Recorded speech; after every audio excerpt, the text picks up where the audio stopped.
este video vamos a resolver el ejercicio 61 del capítulo 11, el que nos dice lo siguiente. ¿Cuál es el campo eléctrico en el centro del cuadrado de la figura 11.20? Tenemos aquí la figura 11.20 y vemos que en cada extremo del cuadrado hay una carga. 2 negativas para los extremos superiores y 2 positivas para los extremos inferiores. Y también vemos la distancia entre cada una de las cargas, que es de 0.10 metros. Bien, tenemos el mismo cuadrado dibujado aquí con cada una de las cargas. Y para nosotros calcular el campo eléctrico en un punto específico, en este caso es en el centro del cuadrado, nosotros vamos a poner o a colocar una carga de prueba aquí en el centro. Y esa carga de prueba es positiva. Y luego lo primero que vamos a hacer es analizar la dirección que tendría el campo en ese punto, ¿no? Para poder nosotros medir el campo eléctrico en ese punto, vamos a tener que tomar en cuenta el campo eléctrico que está generando cada una de estas cargas con respecto a la carga de prueba que nosotros tenemos colocado en el centro. Entonces, al final, nosotros vamos a sumar el campo eléctrico generado por la carga 1 más el campo eléctrico generado por la carga 2 más la carga 3 más la carga 4 y ese va a ser nuestro campo eléctrico total.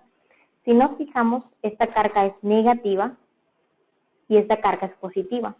De manera general, el campo eléctrico apunta hacia cargas negativas y viene desde cargas positivas. Entonces, estas cargas se van a atraer y la dirección del campo eléctrico en esta carga positiva con respecto a Q1 sería esta dirección de acá. Hacia aquí nosotros tenemos el campo eléctrico generado por la carga 1. Para la carga 2, esta carga es positiva y también tenemos una carga negativa. Es decir, que la dirección sería hacia acá. Este sería E2. Luego tenemos la carga 3 y la carga 4. Para la carga 3 tenemos carga positiva y carga positiva. Estas se van a repeler y lo va a hacer justamente en la misma dirección hacia E1, porque este es un cuadrado. Entonces, la línea que conecta a esta carga positiva con Q3, o sea, como lo va a repeler, va a ser justamente en esta misma línea hacia la carga 1. Entonces, aquí tenemos el campo 3 generado por la carga 3 y por último tendríamos el campo generado por la carga 4, que esta carga es positiva, con carga positiva también se van a repeler y igual que en el caso anterior iría también en la misma dirección que el campo 2. Entonces aquí tenemos el campo generado por la carga 4. Bien, ahora si ustedes se fijan, tanto E1 como E2 tienen la misma carga, la misma magnitud en carga y cuando nosotros calculemos las magnitudes vamos a ver que son iguales para E1 y para E2. Si nosotros hacemos la suma de componentes de estos campos eléctricos, vamos a ver que la componente en X de E1 va a ser negativa, más la componente E2 que va a ser positiva. Entonces al final se cancela las componentes en X para E1 y E2. Y va a pasar lo mismo para E3 y para E4, porque las cargas que tenemos abajo también son iguales. Entonces al final nosotros vamos a ver la dirección que tiene el campo eléctrico. Y la dirección que tiene va a ser solamente en Y. Las componentes en X se van a cancelar y al final este campo eléctrico total va a estar sobre el eje Y. Bien, ese sería el análisis para determinar la dirección del campo eléctrico. Ahora vamos a calcular la magnitud del campo eléctrico. Como les decía, el campo eléctrico total sería la suma del campo generado por cada una de las cargas. Entonces, calculamos las magnitudes de los campos utilizando esta ecuación, donde tenemos la constante K, que tiene este valor, y luego tenemos cada una de las cargas entre R al cuadrado. R es la distancia desde el punto en el que estamos midiendo el campo eléctrico hacia cada una de las cargas. Entonces, si se fijan, para cada carga estaría primero esta distancia acá, que a este nosotros lo llamamos R1, y luego también tenemos esta distancia del centro a la carga 2, que estaríamos llamando R2, y luego también hacia la carga 3, R3, y por último hacia la carga 4, que sería R4. Por ser este un cuadrado, ustedes pueden fijarse en que cada una de estas distancias va a ser igual. ¿Y cómo podemos calcular esta distancia? Podemos hacerlo de dos maneras. Primero podemos calcular la diagonal del cuadrado, y si ustedes se fijan, cada uno de estos radios va a ser la mitad de esa diagonal. O pueden ustedes también tomar el cuadrado, este cuadrado de acá, y calcular por medio de Pitágoras cuál sería ese valor, cuál sería ese R1. Entonces vamos a utilizar ese método. Aquí les voy a dibujar otra vez este triángulo. Sería, también recordemos, ¿no?, que si estamos en el centro, entonces estaríamos a la mitad de estos 0.10 metros, y aquí tendríamos 0.5 metros. Luego también en esta parte de acá tendríamos 0.5 metros. Entonces, el triángulo que tenemos es más o menos así. Aquí estaría R1, y luego está aquí 0.5 metros, y aquí también 0.5 metros. Para nosotros determinar quién es R1, lo hacemos por medio del teorema de Pitágoras, que sería la raíz cuadrada de la suma de cada uno de estos catetos al cuadrado. Entonces tendríamos 0.5 metros al cuadrado más 0.5 metros al cuadrado. Al final, esto nos va a dar 0.707 metros. Esta sería la distancia R1. Y como les mencioné anteriormente, como este es un cuadrado, esta distancia R1, o sea, cada una de las distancias que nosotros tenemos aquí, R1, R2, R3 y R4, son todas iguales. Es igual a R4, y entonces acá a todas estas distancias de manera general solamente las voy a llamar R para poder hacer los cálculos. Bien, entonces para calcular E1 nosotros tendríamos que tomar la constante K, la carga 1 y luego la distancia R1, que es simplemente R. Y aquí tenemos cada una de las cargas. La carga 1 de negativo 10 microcoulombs, que sería negativo 10 por 10 a la menos 6, la carga 2, la carga 3 y la carga 4. Otra cosa que deben recordar es que esta ecuación nos sirve para calcular magnitudes, entonces no vamos a estar trabajando con los signos de cada una de las cargas. Entonces el cálculo nos quedaría 9 por 10 a la 9 newtons por metro cuadrado sobre coulombs al cuadrado, por el valor de la carga 1, que tenemos que es negativo 10 por 10 a la menos 6, como les dije, no tomamos en cuenta el signo, 10 por 10 a la menos 6 coulombs, entre la distancia al cuadrado. Esa distancia es 0.707 metros, ya la calculamos arriba, y al final esto nos va a dar un resultado de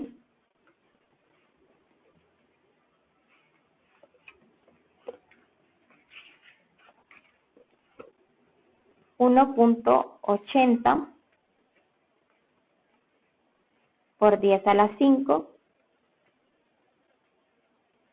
Y con respecto a las dimensiones, tenemos aquí coulombs y aquí tenemos coulombs cuadrados, entonces solamente nos queda 1 aquí. Y estos metros cuadrados se cancelan con los metros cuadrados que van a salir en esta parte de acá. Al final solamente tenemos newtons sobre coulombs, que son las unidades de campo eléctrico. Newtons sobre coulombs. Ahora, para la magnitud del campo 2 sería la constante K por la carga 2 entre R. Y si ustedes recuerdan, tanto la carga 1 como la carga 2 son iguales. Y la distancia R también va a ser igual. Así que nos va a dar igual que E1, 1.80 por 10 a la 5 newton sobre coulomb. Luego tenemos la magnitud del campo 3, que ahora sería la carga 3 entre R. Y tenemos que la carga 3 es de 5 microcoulombs, que sería la constante K, 9 por 10 a la 9 newtons por metro cuadrado sobre coulomb cuadrado. La carga es de 5 por 10 a la menos 6 coulombs entre la distancia R, que es 0.707 metros, y esto va al cuadrado. Al hacer este cálculo, el resultado nos da de 9.00 por 10 a la 4, y igual que en la parte anterior, las unidades nos quedan newtons sobre coulomb. Bien, y igual que para E1 y E2, E3 y E4 tienen la misma magnitud en carga. Tienen la misma carga y tienen la misma distancia, entonces este resultado nos va a dar igual. K por la carga 4 entre la distancia 4, todos estos van al cuadrado, perdón. Esto va a ser igual a 9.00 por 10 a la 4 newton sobre coulomb. Bien, ya calculamos las magnitudes de todos los campos eléctricos generados por cada carga. Lo que vamos a hacer ahora es calcular sus componentes. Entonces vamos a calcular la componente en X, primero de cada uno, y sabemos que sería la magnitud del campo eléctrico por coseno del ángulo. Ahora, el ángulo que está formando cada uno de estos campos es el mismo ángulo que está aquí, y si nosotros tenemos un ángulo de 90 acá, y esta va a pasar del centro a justamente este punto en el cuadrado. Entonces, este ángulo va a ser de 45 grados.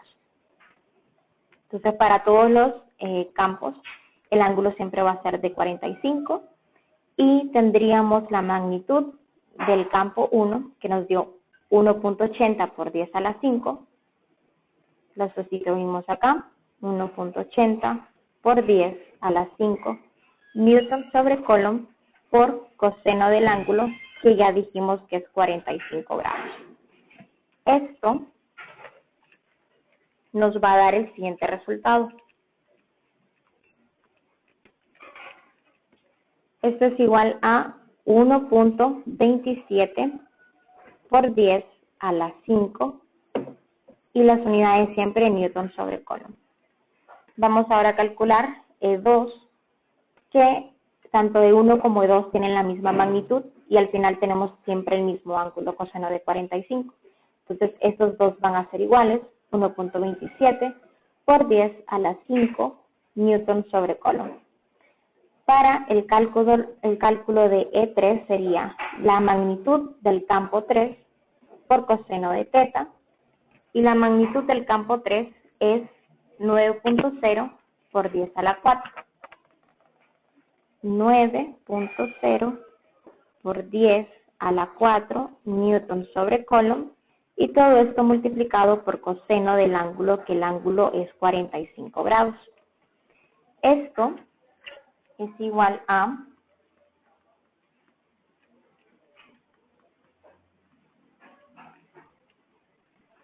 6.36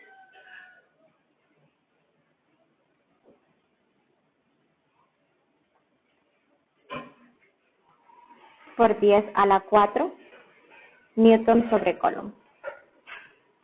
36.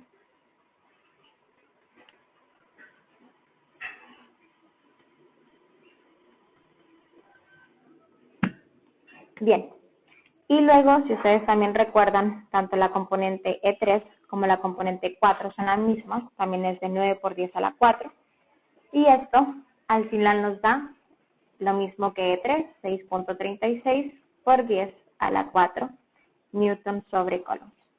Ya tenemos la componente en X. Para nosotros calcular la componente en X del campo eléctrico resultante, tenemos que sumar todas las componentes en X de los vectores de los campos eléctricos generados por cada carga. Ahora, para esta parte nosotros tenemos que considerar la dirección de estos campos, el diagrama que hicimos anteriormente. Entonces, vamos a tomar este diagrama de esta parte.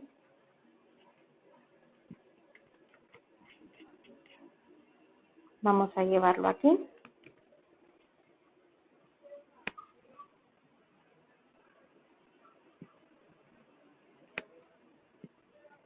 Bien, entonces, lo que vamos a hacer es sumar cada una de estas magnitudes que nosotros acabamos de calcular, pero vamos a tomar en cuenta la dirección de cada una de estas de acuerdo a este diagrama.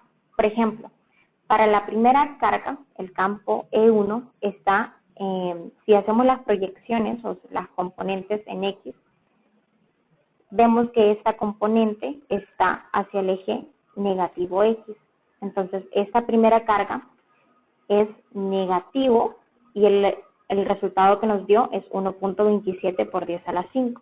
Entonces tenemos que esto es igual a negativo 1.27 por 10 a la 5 newton sobre coulomb, y luego para la segunda carga. Para el campo E2, este está en la dirección positivo X. Entonces vamos a escribir la magnitud con un signo más, y la magnitud es 1.27 por 10 a la 5. 1.27 por 10 a la 5 newton sobre coulomb. Vamos ahora con E3. E3 es 6.36 y está en dirección al eje X negativo. Entonces también va a ser negativo 6.36 por 10 a la 4 newton sobre coulomb. Y luego vamos con E4, que E4 es 6.36 y este se encuentra en la dirección X positiva. Entonces sería más 6.36 por 10 a la 4 newton sobre coulomb. Si ustedes se fijan, este 1.27 menos 1.27 se cancela y después 6.36 menos 6.36 también se cancela. Al final la componente X del vector o del campo eléctrico resultante va a ser 0, que es justamente lo que nosotros esperábamos, que solamente estuviera encima del eje Y y la componente X igual a 0.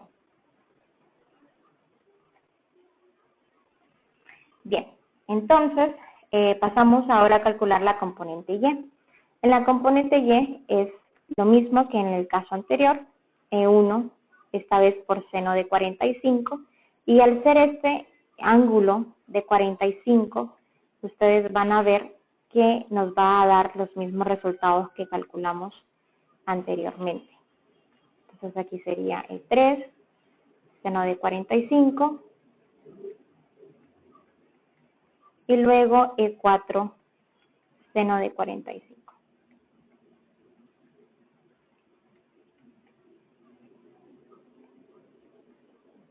Sustituimos aquí en E1, E2, E3 y E4 todas las magnitudes que nosotros calculamos en esta parte de acá, 1.80 y 9.0, tal y como lo hicimos en esta parte para calcular la componente en X.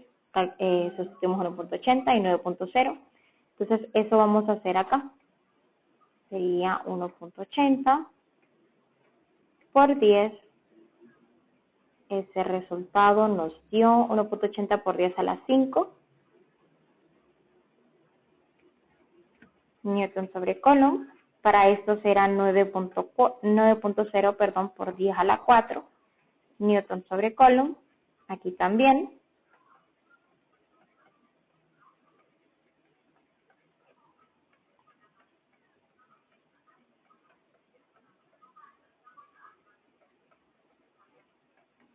Al final, como les había mencionado anteriormente, estos resultados van a ser